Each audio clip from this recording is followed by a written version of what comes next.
देवी कद्रु चतुर और कपटी थी और वो अपने लिए सर्वश्रेष्ठ संतान चाहती थी, अपने से भी उत्तम संतान चाहती थी।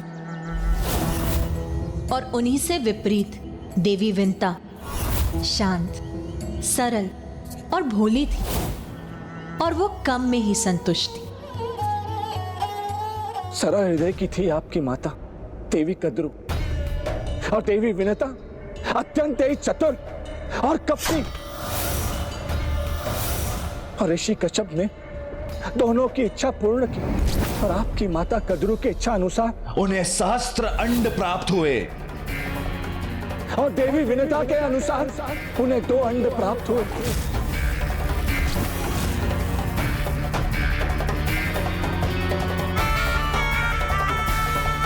देवी कद्रु के शास्त्र अंड यथाशीघ्र ही संतान उत्पन्न करने लगे और इसी प्रकार जन्म हुआ शक्तिशाली नागों का।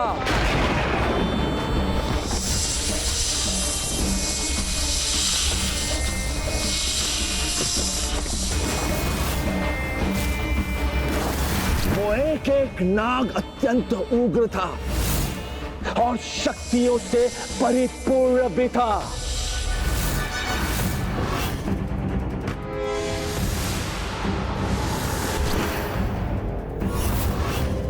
प्रतीत होता है मेरी पत्नी देवी नाग लक्ष्मी पर भी इन मायावी तरंगों का प्रभाव हो रहा है। मुझे किसी प्रकार इसके प्रभाव को रोकना होगा।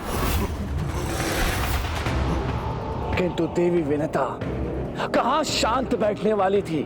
उन्होंने समस्त नागों से अत्यंत ही शक्तिशाली और बलशाली संतानों की कामना की थी, किंतु दुर्भाग्यवश नागों के जन्मों के उपरांत भी उनके अंड में कोई भी गति उत्पन्न नहीं हुई।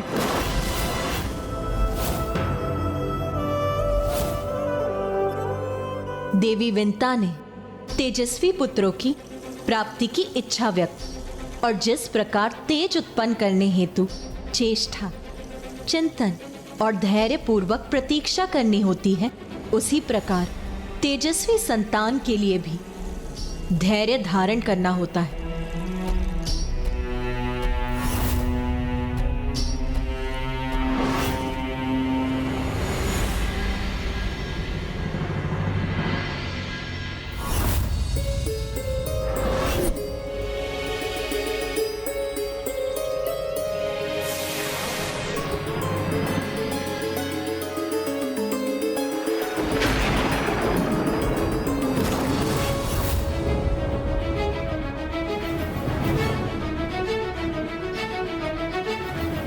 जब प्रतीक्षा करते करते बहुत समय बीत गया तो मां का मन नहीं माना और वो चिंतित हो उठी। और फिर एक समय ऐसा भी आया जब उनके धैर्य का बांध टूट गया और इस पीड़ा से वो इतनी विचलित हो उठी कि उन्हीं के हाथों एक अंड खंडित हो गया। पुत्र, पुत्र, पुत्र, पुत्र, पुत्र।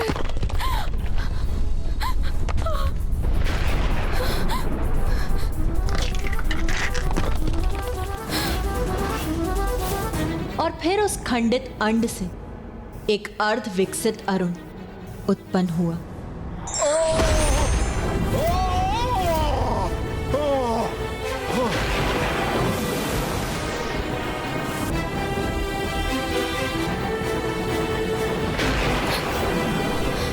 समय से पूर्व खंडित होने के कारण उससे उत्पन्न होने वाले देवी विंता के पुत्र अरुण के पंख अर्ध विकसित ही रह गए।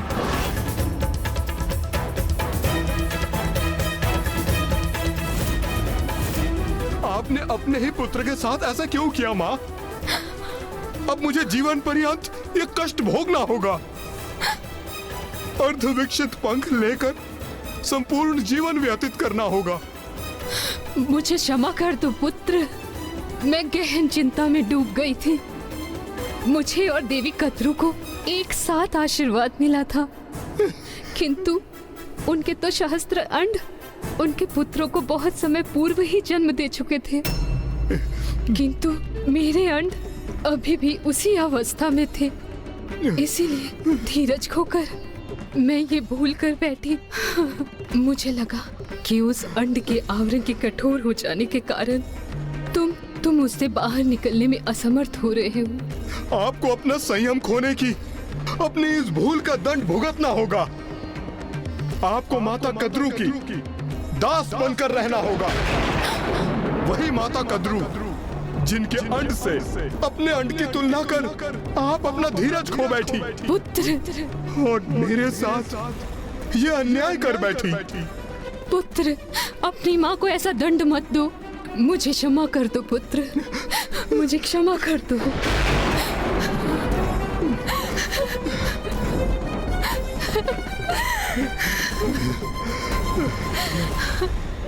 जो शाप मैं दे चुका हूं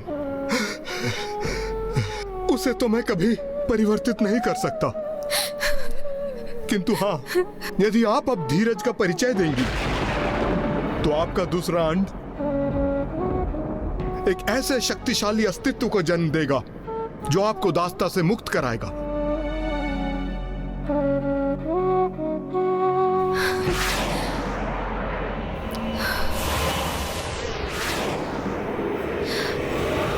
देवी विंता से जो भूल हुई वो एक सरल हृदय माता की भूल थी, किंतु फिर भी उन्हें अपनी संतान से श्रापग्रस्त होने का दुर्भाग्य सहना पड़ा।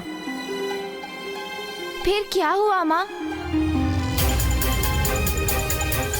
तब अरुण आकाश में ऊंचे उड़ते चले गए और उन्होंने सूर्यदेव के सारथी का कार्यभार संभाला। अपने स्वयं के ही पुत्र ने जिसे दंडित किया, हम आपसे कह रहे हैं तनिक विचार कीजिए। वो स्त्री, वो देवी विनता कितनी कठोर और कितनी कपटी हो सकती है,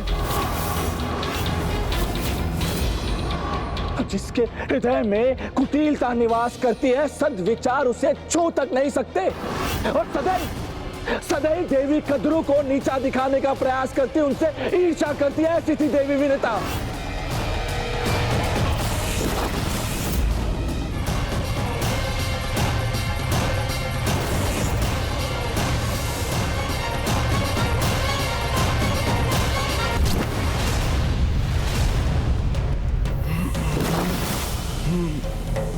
ये कैसा प्रभाव है इस मायावी असुर की माया का? मैं भी उससे प्रभावित होता जा रहा हूं। उससे अपनी रक्षा कैसे करूं मैं?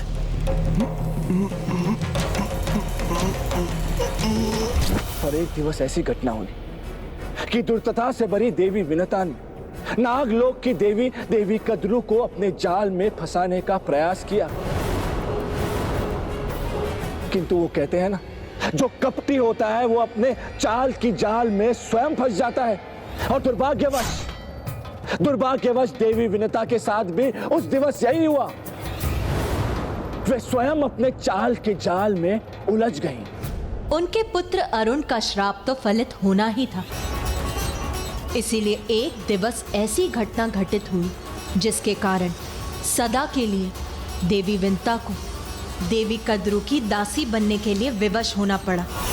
और उस दिवस समुद्र मंथन से उत्पन्न दिव्य अश्व उच्चेश्वरा उनके आश्रम के ऊपर से निकले और उनकी गति इतनी अधिक थी कि देवी कद्रू को यह प्रतीत हुआ कि उनकी पूंछ काली है।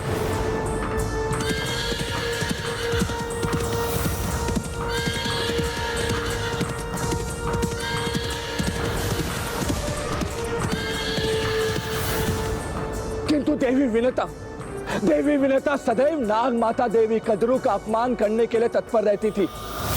और जब उन्हें ज्ञात हुआ कि नाग माता को इस बात पर विश्वास है कि दिव्य अश्व की पूंछ काली है, तो इसमें भी उन्होंने अपने कपट का परिचय दिया और उन्होंने देवी कद्रू की सरलता का लाभ उठाकर उनसे इस अवस्था पर निश्चित कर दांव लगा दिया।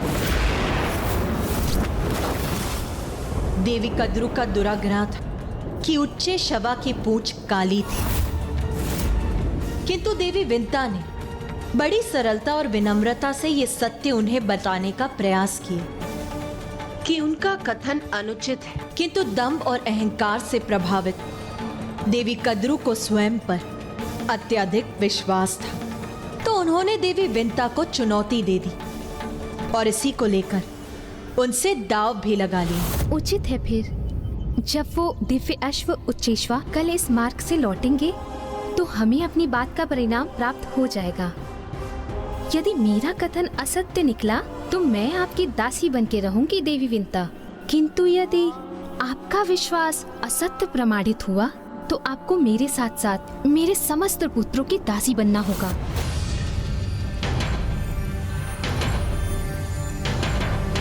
अरे क्या हुआ, इतना ही विश्वास है अपने ऊपर? उचित है फिर। आप मुझे इतना बाध्य कर रही हैं तो मैं ये अवस्था स्वीकार करती हूँ। वो दोनों ये भूल गए थे कि इतनी महत्वहीन बातों पर दाव लगाना संकट को आमंत्रण देने के समान है। देवी विंता को अपनी दृष्टि पर पूर्ण विश्वास था, इसीलिए वो देवी कद्रू के साथ किसी भी अवस्था को निश्चित कर दाव नहीं लगाना चाहती थी।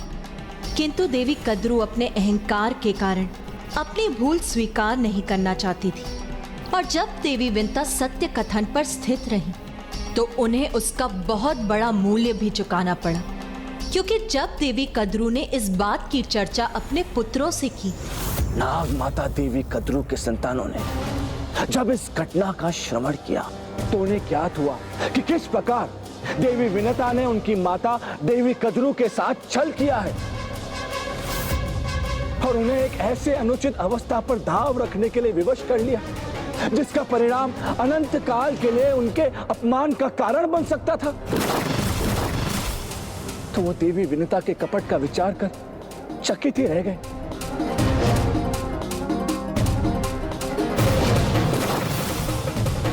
किंतु आप सभी के पूर्वज देवी कद्रू के योग पुत्र नाग मातृ भक्त थे। उनके माता के साथ कोई कपट करे यह उन्हें असहनीय था।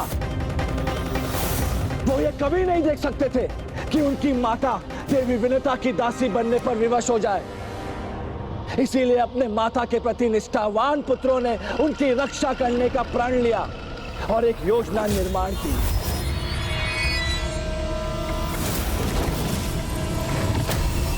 तो उन कपटी नागों ने सरलता की प्रतिमा देवी विंता को छलने में, अपनी माता को इस दाव में विजय बनाने में तनिक भी संकोच नहीं किया।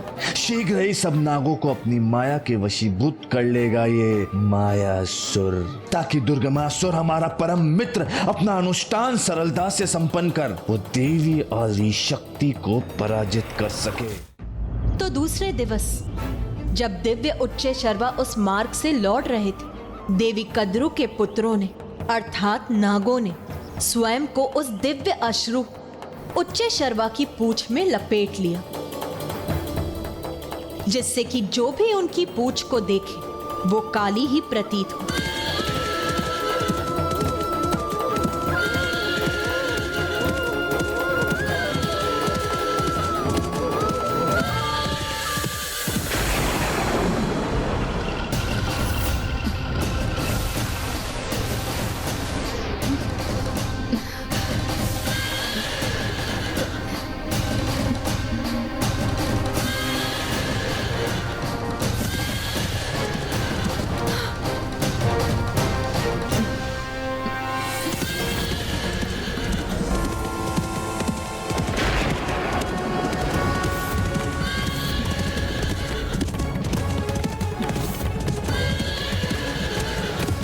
अरे, इन श्वेत दिव्य अश्व की पूंछ एक ही दिवस के अंतराल में काली कैसे हो गई?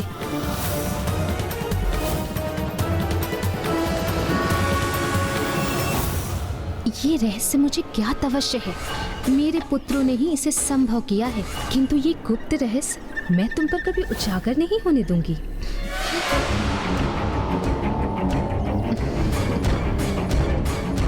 अपनी माता को प्रसन्न करने हेतु नागों ने निसंकोच अपने माता के आदेश का पालन किया, जिसके परिणाम स्वरूप निर्दोष देवी विंता देवी कद्रू और उनकी संतानों की सेविका बनने के लिए विवश हो गई, और ऐसा अनेक वर्षों तक स्थिर रहा। जब देवी विंता के दूसरे अंड के खंडित होने पर अति बलवान गरुण देव का जन्म हुआ।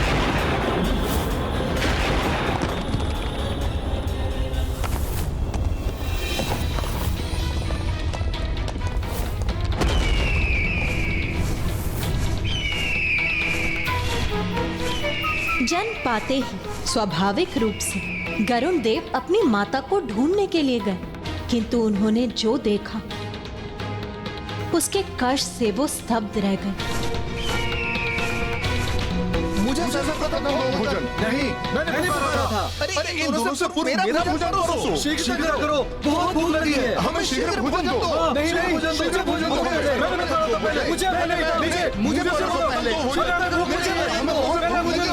मुझे भूख लगी है, बहुत भूख लगी है। माँ,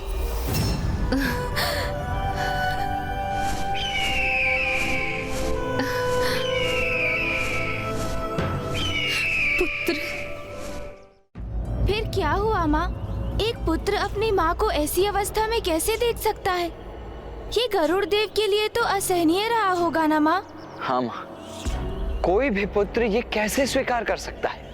हाँ पुत्र, गरुण देव भी नागों के इस व्यवहार से अत्यंत क्रोधित थे। इसीलिए वो उसी क्षण अपनी माता को नागों की दास्ता से मुक्त कराने हेतु तत्पर होकर नाग माता देवी कद्रू के समक्ष प्रस्तुत हो गए।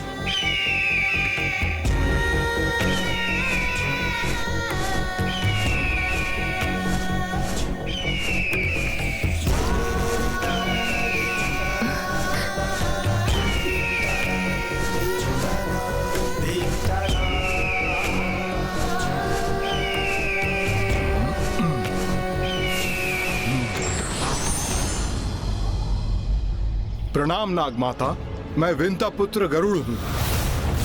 मेरी माता को आपकी दास्ता से मुक्त कराने के लिए आप क्या चाहती हैं? ओह, तो तुम अपनी माता को मुक्त कराने के लिए कुछ भी लाने के लिए तैयार हो? तो जाओ, स्वर्ग से मेरे लिए अमृत लाके मेरे समक्ष रख दो, और मैं तुम्हें वचन देती हूँ, मैं तुम्हारी माता को मुक्त कर दूंगी। फिर क्या हुआ माँ? आगे बताइए ना।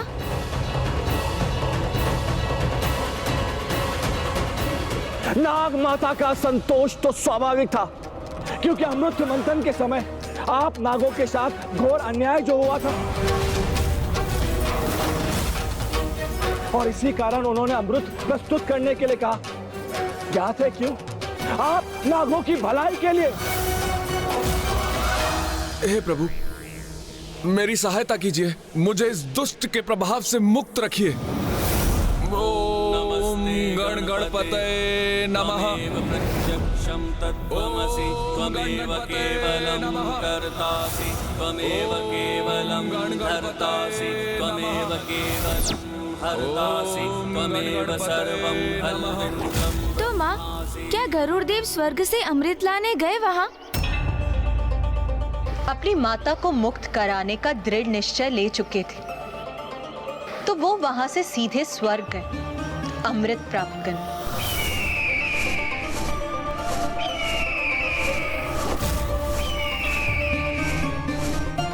तो उन्हें सभी देवताओं ने रोकने का प्रयास किया, और सर्वप्रथम अग्निदेव आगे बढ़े और अग्नि अस्त्रों की वर्षा की उन पर। फिर वरुण देव ने जलास्त्रों का प्रयोग किया।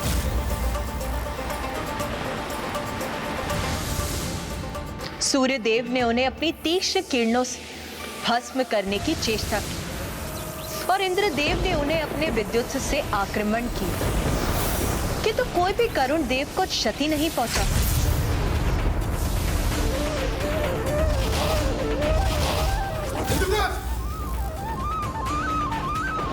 देवगण, मैं यहाँ आपसे युद्ध करने नहीं आया, मैं तो अमृत प्राप्त करने आया हूँ, और स्वयं अपने लिए नहीं, अपितु अपनी माता को दास्ता से मुक्त कराने के लिए। इसलिए मेरे मार्ग में बाधा मत बनिए, क्योंकि जो भी माँ की सेवा में बाधा उत्पन्न करेगा, उसे उसका भयंकर परिणाम का सामना करना होगा। तो क्या इसके परिणाम स्वरूप महान योद्धा गरुड़ देव और शक्तिशाली देवताओं के मध्य युद्ध भी हुआ? पुत्र, ये तो एक अतीत की बीती हुई कथा है, किंतु मुझे चिंता इस बात की है कि दुष्ट दुर्गमासुर और मायासुर के कारण अब एक विकराल संकट उत्पन्न होने की अपनी चरम सीमा तक पहुंच चुका है। मुझे अपने साथ चलने की अनुमति आपको देनी होगी। किंतु क्या ये नागों के साथ अन्याय नहीं होगा?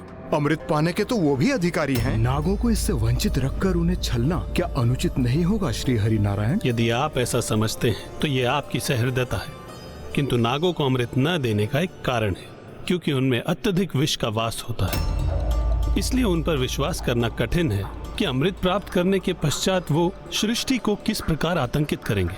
कदाचित उनके प्रभाव से न केवल मनुष्य जाति अपितु अन्य जीवों का भी विनाश होगा। सृष्टि में असंतुलन उत्पन्न हो जाएगा। इसलिए नाग अमृत पान करने के योग्य नहीं है। इसलिए संसार को व्यर्थ के संकटों से सुरक्षित रखने हेतु हम ऐसा करने के लिए बाध्य हैं। फिर तो आपका कहना उचित है श्री हरि नारायण एवं इंद्रदेव।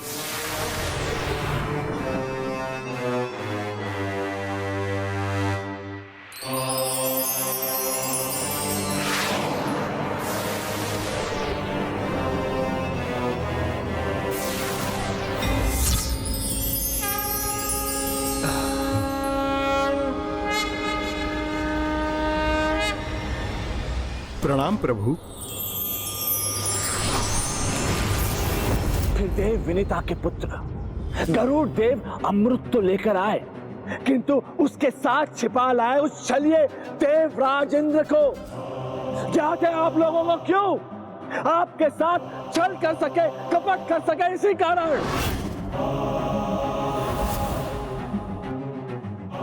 अब ये पूर्ण रूप से हमारे प्रभाव में आ रहे हैं। सफल हो रही हमारी योजना। शीघ्र अति शीघ्र ही अब हम इन समस्त नागों को माया के वशीभूत कर जड़ कर देंगे, ताकि ये नाग दुर्गमासुर के अनुष्ठान में एक कवच का कार्य कर सके। और फिर गरुड़ देव नागलोक पहुंचे और नाग माता देवी कद्रू के समक्ष अमृत कलश प्रस्तुत किया और सदैव के लिए अपनी माता को उनके दास्तां से मुक्त करा दिया। आज से तुम हम नागों की दास्ता से मुक्त हो। पुत्र,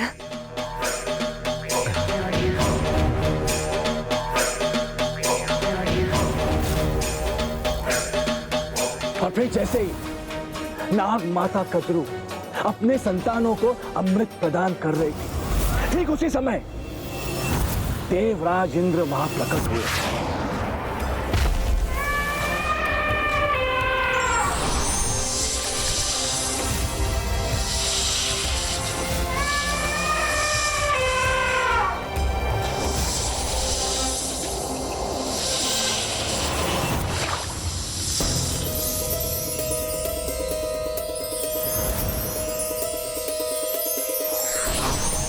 इन छलकी हुई बूंदों का जितना लाभ उठा सकते हो उठा लो।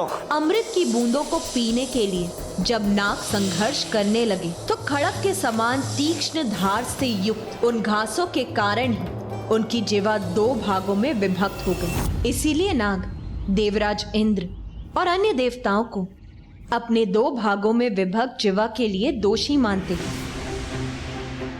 और मुझे ज्ञात है वो दुष्ट मायासुर नागों की उसी सुप्त घृणा को जागृत करने का प्रयास करेगा। और जब किसी के मन में द्वेष की ऐसी भावना जागृत होती है तब उसका हृदय, उसकी बुद्धि दोनों विषाक्त हो जाती है। और अमृत के उन कुछ बूंदों से दुर्वा धूप तो पवित्र हो गई, किंतु आप सभी को अमृत प्राप्त नहीं हुआ। यदि कुछ प्राप्त हुआ तो वो था मात्र आपके जीवा का विभक्त होना। अपनी मात्र भक्ति का कितना अनुचित फल प्राप्त हुआ आपको। आपकी विभक्त जीवा। अमृत मंथन में आपके परिश्रम का क्या फल प्राप्त हुआ आपको। आपका विषैला शरीर। और इन सब के लिए उत्तरदायी कौन है? वो दुष्ट देवता।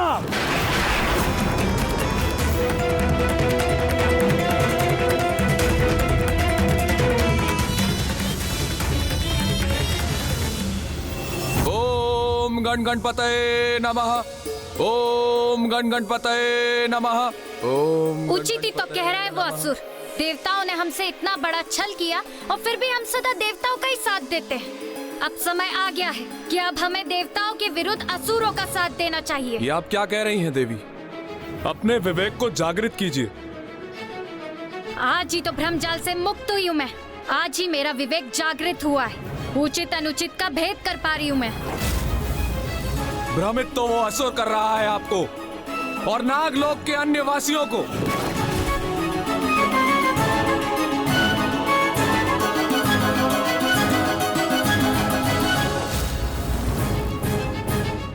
भ्रमित कर रहा है ये असुर हम सबको। इसका कथन सत्यता से रिक्त है। हमारे इतिहास को अपने लाभ के लिए तोड़ मरोड़ कर बोल रहा है ये। सागर मंथन के समय हमें अमृत नहीं विष दिया गया था, क्योंकि नागों के पास अन्य जीवों की तरह भूख प्यास मिटाने के लिए हाथ पैर नहीं होते। इसलिए हम स्वयं को विष से सुरक्षित रखते हैं। और छल नाग माता के साथ नहीं, अपितु उनके द्वारा विंता माता के साथ हुआ था। महादेव ने मात्र एक आभूषण समझकर नहीं, अपितु सम्मान देने के लिए हमें कंठ पर स्थान दिया है। श्री हरि नारायण ने हीन समझकर नहीं, अपितु इस योग्य समझकर अपनी शैया बनाया है। इतना बड़ा सम्मान दिया है हम नागों को उन्होंने, इतना बड़ा सम्मान दिया है हम नागों को उन्होंने।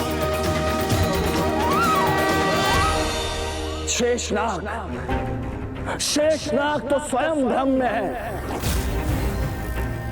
पक पक पर छल करने वाले, आपके साथ कपट करने वाले देवताओं का साथ दिया है शेषनाग ने।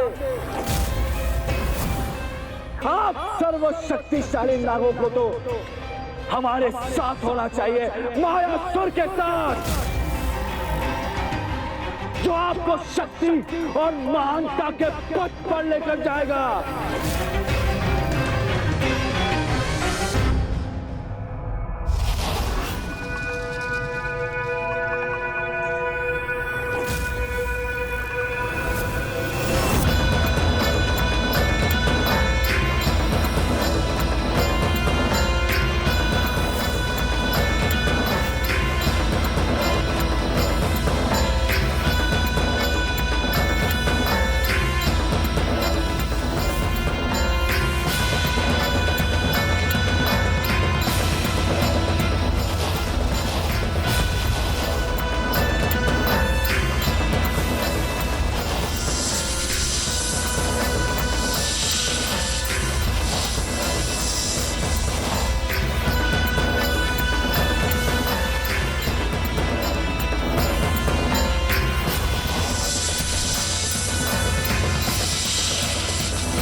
कहां जा रही हैं आप?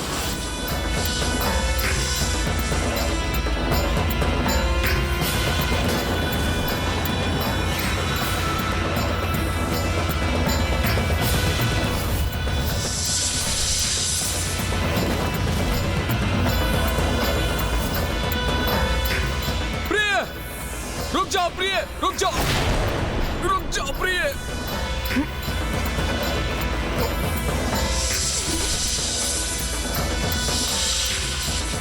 ओम गण गणपतये नमः। ओम गण गणपतये नमः।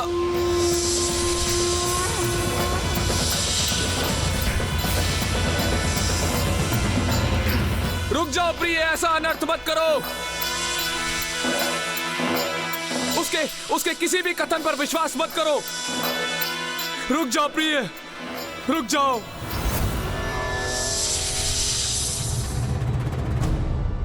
मुझे वचन दीजिए स्वामी, यदि कोई संकट प्रस्तुत हुआ भी तो आप मुझसे पूर्व हमारी संतान की रक्षा करेंगे, भले ही मैं स्वयं आपके विरुद्ध ही क्यों ना जाऊं।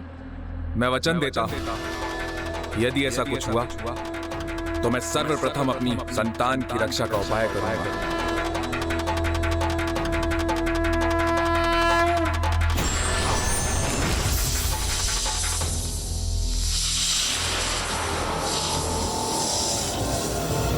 यदि ये उस दुष्ट की कुटिल योजना है तो हम अभी जाकर नागों की रक्षा करेंगे।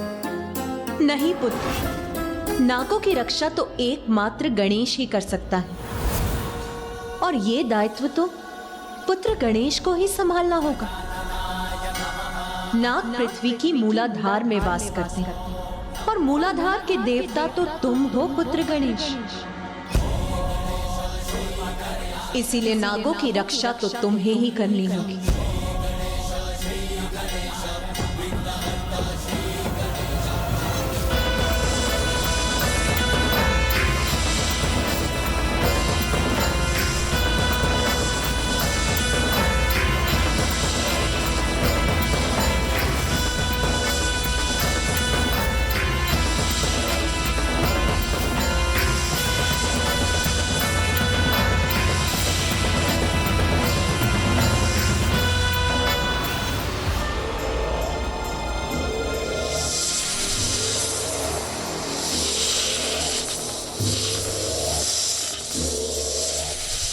अब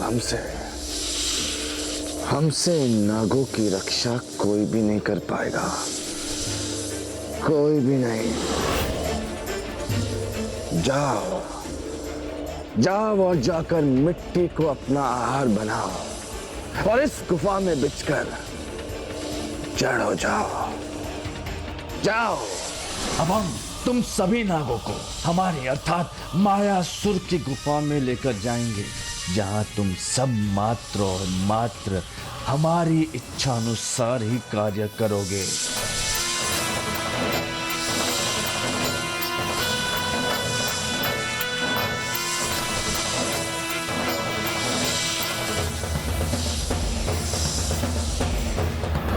जय मां, जय तामसिक माता।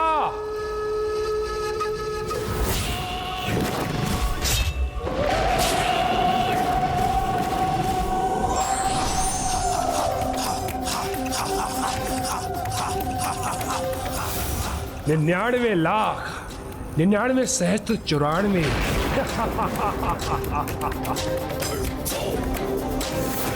अनुष्ठान की गणना अब कोठी तक पहुंचने वाली है। अब तक न कोई बांधा न विघ्न, और इस देवी आदि शक्ति को पराजित करने के लिए 94 करोड़ बार के अनुष्ठान को पूर्ण करके ही रहेगा ये दुर्गमासुर।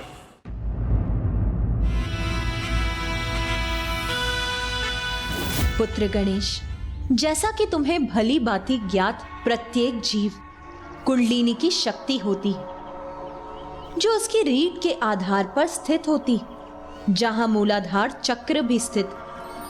सुप्त कुंडलिनी शक्ति मूलाधार चक्र में मिट्टी खाकर पड़े सुप्त जड़ सर्प के समान स्थित रहती है।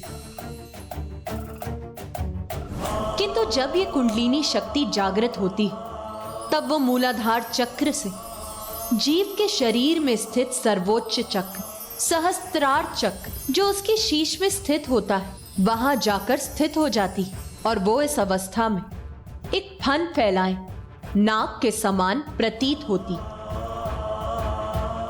जागृत कुंडलिनी के परिणाम स्वरूप ज्ञानोदय से परम ज्ञान की अवस्था में पहुंचने की प्रक्रिया मूलाधार चक्र से ही आरंभ होती है, और मूलाधार चक्र में कुंडलिनी शक्ति को जागृत करने वाले एकमात्र तुम ही हो पुत्र गणेश।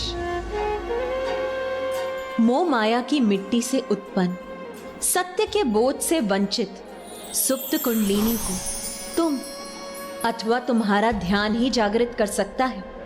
सुप्त कुंडलिनी शक्ति को ज्ञान की ओर अग्रसर फन फैलाए सर्प के समान गतिशील अवस्था में तुम ही ला सकते हो पुत्र गणेश, क्योंकि मूलाधार चक्र के स्वामी तुम हो। जीव का तो स्वभाव ही है जन्म धारण करते ही मोह माया में उलझ जाना। मिथ्या माया की मिट्टी को जब उसका अस्तित्व अपना आहार बनाता है, तब उसका मूलाधार चक्र उसकी वास्तविक ऊर्जा जड़ हो जाती है। मायावी शक्ति का स्वामी मायासुर नागों के साथ भी कुछ ऐसा ही कर रहा होगा। जिस प्रकार जीव के शरीर में मूलाधार चक्र कुंडलिनी के नीचे स्थित होता है, उसी प्रकार संसार का मूलाधार नागलोक में ही स्थित है। इसीलिए मूलाधार अधिपति प्रथम पूज्य गणेश, तुम ही जाकर नागों को इस माया से मुक्त करो,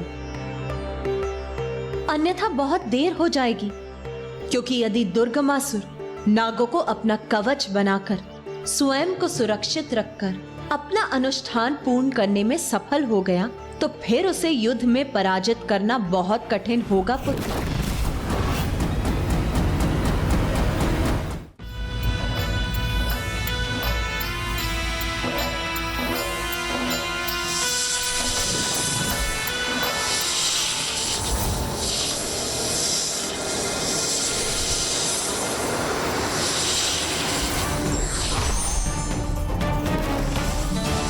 मैं आपको अपनी भावी संतान को संकट में नहीं डालने दूंगा। तो फिर मुझे रोकने का प्रयास करके देख लीजिए नागलोक के अधिपति शेषनाग जी।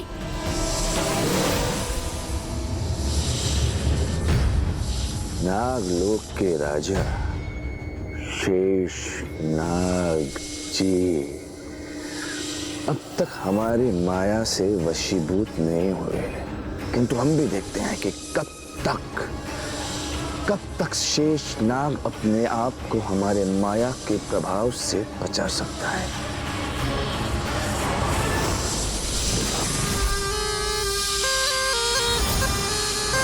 नागों की रक्षा का दायित्व तुम्हारा है पुत्र गणेश।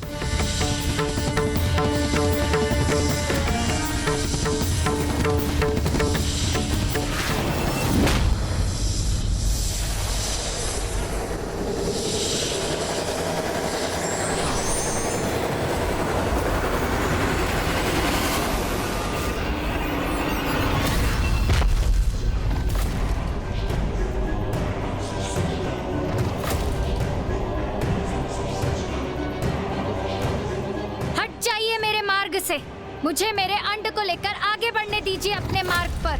सर्वथा अनुचित है आपका मार्ग देवी, उस पर आपको आगे कैसे जाने दूं? मेरे रहते ये कदापि संभव नहीं। तो फिर मेरा सामना करने के लिए तैयार हो जाइए। मेरे मार्ग की बाधा बनेंगे आप, इसका बहुत भयंकर परिणाम होगा। फिर आप स्थल पर स्थित हो अथवा आकाश में।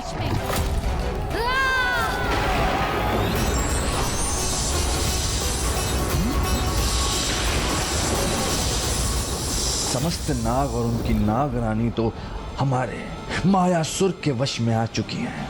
अब मात्र एक बार उस शेष नाग को भी हम अपने वश में कर लें, उसके पश्चात सफल हो जाएगा दुर्गमासुर का अनुष्ठान और पराजित होगी वो आदि देवी शक्ति भी। हमारी बात मानिए प्रिय।